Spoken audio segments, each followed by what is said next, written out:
Hello friends, स्वागत है आप सभी का सी आर्ट्स क्लास में। आज के इस वीडियो में आपको ये बताने वाले हैं कि समाजशास्त्र की कॉपी कैसे लिखेंगे। बोर्ड परीक्षा में सही तरीके से कॉपी बहुत लोग नहीं लिख पाते हैं, जिससे पूरा नंबर नहीं मिलता है। जो भी आपके आर्ट्स के सब्जेक्ट होते हैं उसमें पूरा नंबर जल्दी नहीं मिलता है, लेकिन अगर कॉपी सही तरीके से लिखा गया हो तो नंबर पूरा ज़रूर मिलता है। चलिए शुरुआत करते हैं और बताते हैं कि समाजशास्त्र की कॉपी जो है आप कैसे लिख सकते हैं। दोस्तों, मैंने यहाँ पे एक मॉडल पेपर लिया है। अब यहाँ पे इसके माध्यम से मैं आपको एक एक करके समझाने वाला हूँ। पहले यहाँ पे देख लीजिए, बहुविकल्पीय प्रश्न कुछ इस प्रकार से पूछे जाते हैं। जैसे सवाल पूछा गया कि दहेज निरोधक अधिनियम पारित हुआ था, तो ये कब पारित हुआ तो ये बताना है। तो इसमें जो भी ऑप्शन सही होगा उसको आपको कॉपी में लिखना है कुछ इस प्रकार से। दोस्तों, कॉपी में यहाँ पे देखिए मैंने ऊपर बहुविकल्पीय प्रश्न लिख दिया है और यहाँ पे आपको लिखना है प्रश्नोत्तर नंबर 1। और उसके बाद जो है जो भी उसका सही रहेगा, जैसे सी ऑप्शन सही था 1961, तो मैंने यहाँ पे लिख के उसको करेक्ट कर दिया है। बस आपको इतना ही काम करना है। इसके बाद जब दूसरा प्रश्न लिखना है तो यहाँ पे 2 लाइन की गैप कर देनी है, ताकि जो है ये दोनों प्रश्न अलग अलग दिखाई दें और स्पष्ट साफ सुथरा दिखाई दे। ऐसे ही दोस्तों सभी जो है बहुविकल्पीय प्रश्न आपको इसी प्रकार से करने हैं। और यहाँ पे गैपिंग आप देख सकते हैं कितने अच्छे प्रकार से यहाँ पे गैपिंग किया है मैंने, और जो है अच्छे तरीके से यहाँ पे साफ़ सुथरा दिख भी रहा है। ज़्यादा काटपीट वगैरह नहीं करना है, गलती ना हो, साफ़ सुथरा और अच्छी राइटिंग में जरूर आंसर को लिखें। बहुविकल्पीय सवाल होने के बाद जो है सभी कर लेंगे। इसके बाद जो है आपको यहाँ पे अति लघु प्रश्न आपको दिखाई देगा। अति लघु प्रश्न में देखिए 3 नंबर का सवाल होता है, ठीक है। तो 3 नंबर में सवाल में जो है आपको पूरा आंसर सही तरीके से देना है। जैसे पूछा है कि समुदाय क्या है, तो समुदाय क्या है इसके बारे में लिखना है। और ध्यान रखना है कि आपको यहाँ पे क्वेश्चन से ही पहले हेडिंग बना लेना है। जैसे यहाँ पे लिखा समुदाय क्या है, तो हेडिंग बन जाएगा समुदाय। यहाँ पे इस प्रकार से हेडिंग बन जाएगा और इसके बारे में लिखेंगे। इस प्रकार से दोस्तों मैंने यहाँ पे देखिए अति लघु प्रश्न यहाँ पे लिख दिया है। और उसके बाद प्रश्नोत्तर संख्या जो है ये जो भी था 11 लिख दिया है यहाँ पे। और यहाँ पे समुदाय मैंने हेडिंग बना लिया है और उसके बारे में यहाँ पे 2-4 लाइन आपको लिखना है।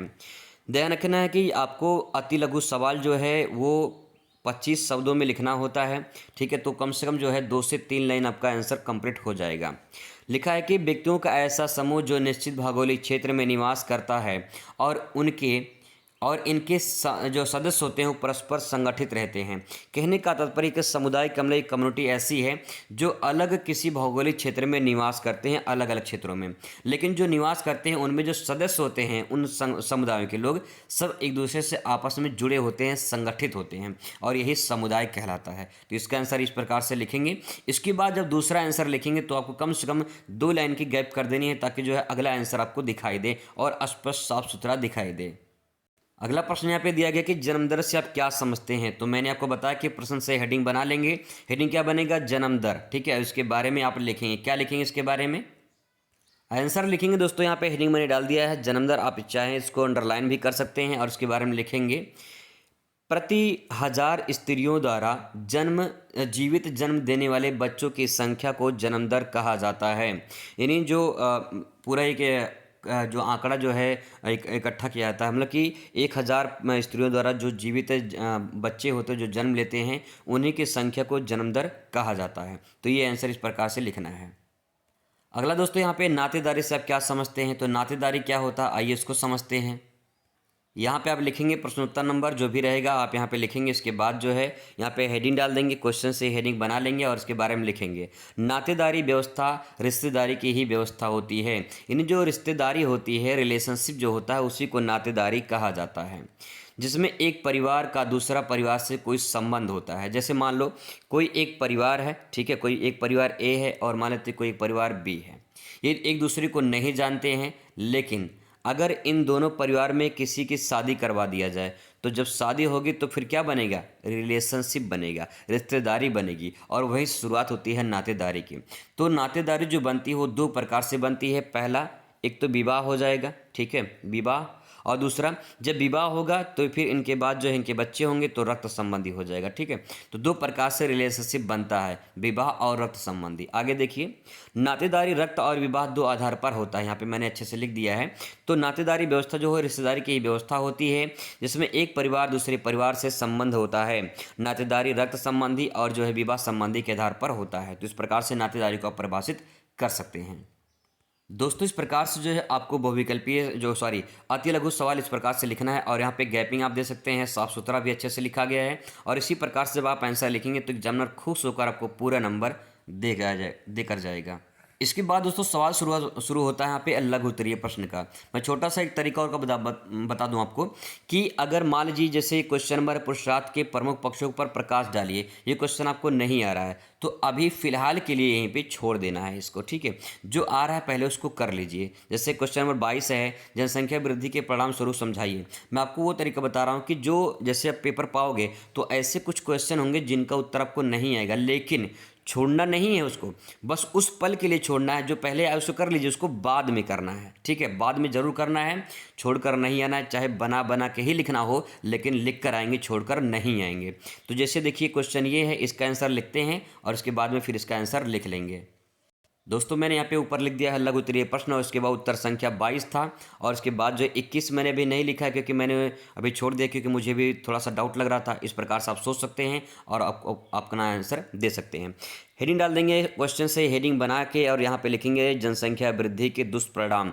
क्या दुष्परिणाम हो सकते हैं, क्या समस्याएं आ सकती हैं, इनको समझना है। लिखेंगे भारत में जनसंख्या वृद्धि एक प्रमुख समस्या है। सभी जानते हैं जनसंख्या वृद्धि के परिणाम स्वरूप कई समस्याएं उत्पन्न होती हैं जो निम्नलिखित हैं। क्या क्या समस्याएं हो सकती हैं जनसंख्या वृद्धि से, आइए उसका दुष्परिणाम के बारे में समझने की कोशिश करते हैं। देखिए जनसंख्या वृद्धि होगी तो फिर क्या बढ़ेगा, बेरोजगारी बढ़ेगी। सिंपल सी बात यह है, आज की डेट में न जाने कितनी बेरोजगारी बढ़ रही है। अगला है कि आवास की समस्या होगी। भाई जब लोग होंगे तो लोगों को रहने के लिए घर तो चाहिए, तो आवास की समस्या होगी। अगला है खाद्यान्न की समस्या। सिंपल सी बात यह है, जब लोग रहेंगे तो खाएंगे क्या, है ना, कुछ ना कुछ खाने की व्यवस्था भी चाहिए। तो इसका मतलब ये दोस्तों कि उनको रहने के लिए और खाने के लिए व्यवस्था करनी पड़ती है। जब कोई घर पे मेहमान जनसंख्या वृद्धि होती है तो और कई सारी समस्याएं आती हैं, जैसे कि जो है निर्धनता भी में वृद्धि होती है, यानी गरीबी बढ़ती चली जाती है। विकास में बाधा होती है। विकास में बाधा का मतलब ये होता है कि इससे मान लो किसी परिवार में 10 लोग हैं, ठीक है, 5 साल बाद जो है ये बढ़कर जनसंख्या 15 हो जाती है। तो और 15 जनसंख्या हो गई है लेकिन उनके रोज़गार नहीं मिले हैं। उनको रोज़गार जब नहीं मिलेगा तो जनसंख्या तो बढ़ गई है लेकिन रोज़गार नहीं मिला है, तो फिर क्या होगी, गरीबी होगी और आगे विकास में बाधा उत्पन्न होगी, यानी कुछ आगे कर नहीं पाएंगे, तो ये हो जाएगा, ठीक है। आगे पर्यावरण प्रदूषण होगा। सिंपल सी बात है, जो लोग होंगे तो लोगों की आवश्यकताएं बढ़ेंगी, लोगों की आवश्यकताएं बढ़ेंगी तो पर्यावरण प्रदूषण जरूर होगा, ठीक है। आगे देखिए महामारी का मतलब बीमारियां बहुत बढ़ेंगी। जैसे जहाँ पे ज़्यादा लोग रहेंगे वहाँ पे गंदगी भी आसपास होगी। जब गंदगी होगी तो बीमारी भी बढ़ेगी और बीमारी जब वो बड़े क्षेत्रों में बढ़ जाएगी तो महामारी हो जाएगी, ठीक है। आगे देखिए आंदोलन। जब लोग बढ़ेंगे तो लोगों की जो आवश्यकताएं पूर्ति नहीं होगी तो फिर लोग क्या करेंगे, आंदोलन करेंगे। आंदोलन करेंगे किसके कारण, अपनी जीवन यापन के लिए या फिर अपनी आवश्यकताओं की पूर्ति के लिए। तो जनसंख्या ज़्यादा होगी तो ये सारी समस्याएं उत्पन्न होंगी और यही इसका दुष्परिणाम हो जाएगा। दोस्तों लघु उत्तरीय क्वेश्चन 6 नंबर में पूछा जाता है। इस क्वेश्चन का आंसर 2 पेज में आपको देना है। एक पेज में मैंने आंसर यहाँ पे देखिए लिख दिया है, आपको दूसरे पेज में इन्हीं को एक एक करके छोटा छोटा बना के आपको 2-3 लाइन लिखना है, ठीक है। आराम से लिख सकते हैं, कोई दिक्कत नहीं है, बड़ी बात इसमें नहीं है, आराम से इसको अच्छे से लिख सकते हैं। इसके बाद दोस्तों शुरुआत होता है विस्तृत उत्तरीय प्रश्न की। लॉन्ग क्वेश्चन जो पूछा जाता है 3 क्वेश्चन पूछा जाएगा, ध्यान रखेंगे। कम से कम जो है 3 पेज में आंसर आपको देना है इस लॉन्ग क्वेश्चन को। अब देखिए यहाँ पे क्वेश्चन के सामाजिक आंदोलन का अर्थ एवं परिभाषा लिखिए, अथवा करके लिखा है भारत में भूमि सुधार की विवेचना कीजिए।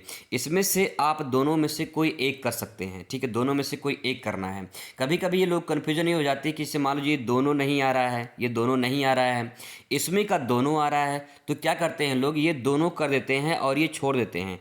तो जब आप ये दोनों कर देंगे तब भी जो है आपको 8 नंबर मिलेगा और इसके लिए नंबर ही नहीं मिलेगा, तो दिक्कत हो जाएगी। इसीलिए इसमें से जो है आपको एक करना है, फिर इसमें से एक करना है, फिर इसमें से एक करना है। नहीं आता है बना के करना है, बना के लिखना है, लेकिन कुछ लिख कर आना है। अगर लिख कर आओगे तो कुछ ना कुछ दोस्तों जरूर मिल जाएगा। चलिए लॉन्ग क्वेश्चन का आंसर देखते हैं। विस्तृत उत्तरीय प्रश्न, यहाँ प्रश्नोत्तर नंबर लिखेंगे और वहाँ पे क्वेश्चन से जो हेडिंग बना लेंगे। जैसे यहाँ पे सामाजिक आंदोलन मैंने हेडिंग बना लिया और उसके बारे में लिखेंगे।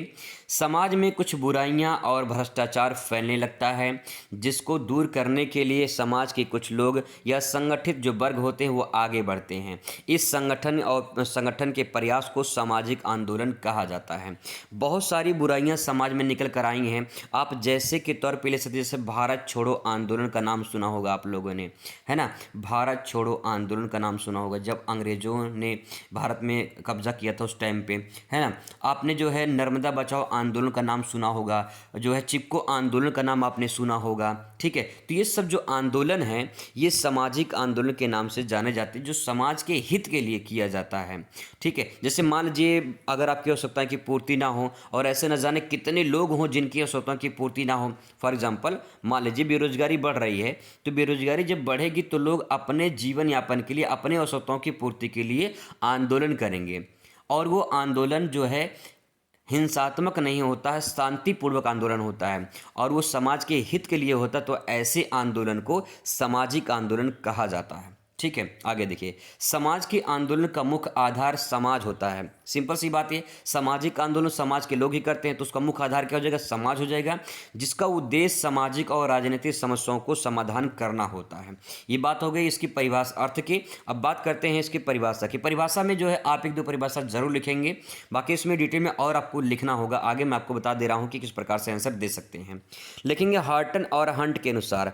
अगर आपको देखिए, अगर आपको ये पता नहीं है किस प्रकार से लिखना है, तो यहाँ पे जो है आप नाम मत डालिए, ठीक है। कोटेशन इस प्रकार से इन्वर्टर कामे में बंद करके रख दीजिए, ठीक है, ताकि जो है आपका आंसर सही हो। लिखेंगे सामाजिक आंदोलन समाज अथवा इसके सदस्यों में परिवर्तन लाने अथवा उसका विरोध करने का सामूहिक प्रयास होता है। कहने का तात्पर्य होता है कि सामाजिक जो आंदोलन होते हैं वो समाज के सदस्यों में जो परिवर्तन होता है उसको लाने के लिए किया जाता है, और जो भी समस्याएं होती हैं उसको दूर करने के लिए एक सामूहिक प्रयास होता है। समाज में कोई एक व्यक्ति आंदोलन नहीं करता, समाज के लोग आंदोलन करते हैं, और लोग मतलब कई सारे लोग हैं, एक अकेला व्यक्ति नहीं है। हाँ, उसमें कोई एक अकेला ऐसा होता है जो लीडर का काम करता है, जो आगे आगे चलता है। जैसे भारत छोड़ो आंदोलन में शुरुआत गांधी जी ने की थी, गांधी जी के साथ पूरा भारत चला था, तो ये होता है सामाजिक आंदोलन, ठीक है। तो दोस्तों इस प्रकार से जो है आप आंसर बना बना के लिखेंगे। अगर नहीं आता तो कुछ ना कुछ जरूर लिखेंगे। कॉपी में आप आंसर लिख कर आएंगे, छोड़ कर नहीं आएंगे, किसी भी कीमत पे नहीं छोड़ना है। थोड़ा फास्ट लिखने की कोशिश करना है, लिख कर लेकिन जरूर आना है। Best of luck.